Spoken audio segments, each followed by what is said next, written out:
իսկապես պետք է ամեն ինչ անել, որ հայ-ռուսական հարաբերությունները տոքսիկ բաղադրի չվերանա։ Բայց լրիվ նույն հայ-ռուսական հարաբերությունները այլևս չեն կարող լինել, դա գիտակցում են եւ Երևանում, եւ Մոսկվայում։ Օրինակ այդ մասին Սերգեյ Մարկեդոնովը բազմաթիվ հրապարակումներ ունի, որովհետեւ աշխարհն է փոխվել։ Նախ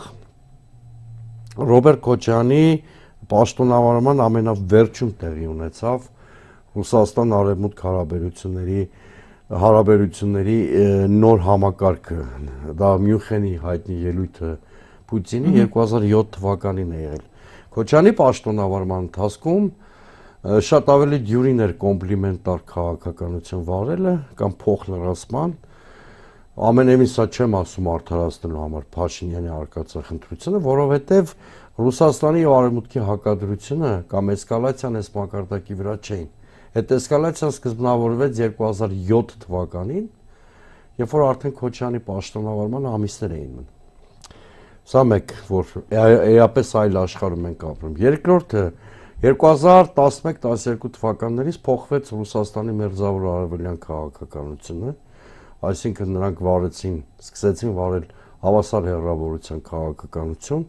Հարավային Կովկասում բացահայտորեն հայտարարելով, որ դաշնակցի կարգավիճակում տեսնում են ոչ միայն Հայաստանը, այլ նաև Ադրբեջանը, կպարտավորեն քաշվի նստել այս իրականության հետ։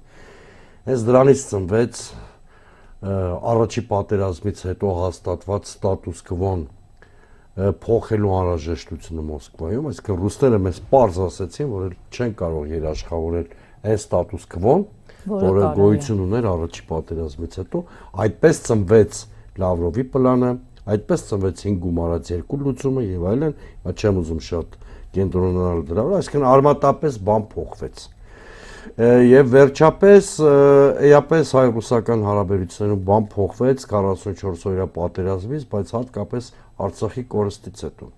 Այսինքն ավելի բարդ է հայ-ռուսական հարաբերությունները վերադարձնել այն մակարդակ, որ գոյություն ուներ առաջին նախագահի կառավարման տարիներին, երկրորդ նախագահի կառավարման տարիներին հայ-ռուսական հարաբերությունները սկսվել են, դրանց բնույթը սկսվել է փոխել 2011-12 թվականներից, ուղղակի երրորդ նախագահը հմուտ կառավարում էր ռիսկերը, մենք շատ բաներ նաև տեսանելի չէր, իսկ Նիկոլ Փաշինյանի պես մի արկածախնդրի գալուց հետո մենք տեսնելու ենք այս տուրբուլենտությունը, որ այսօր կա։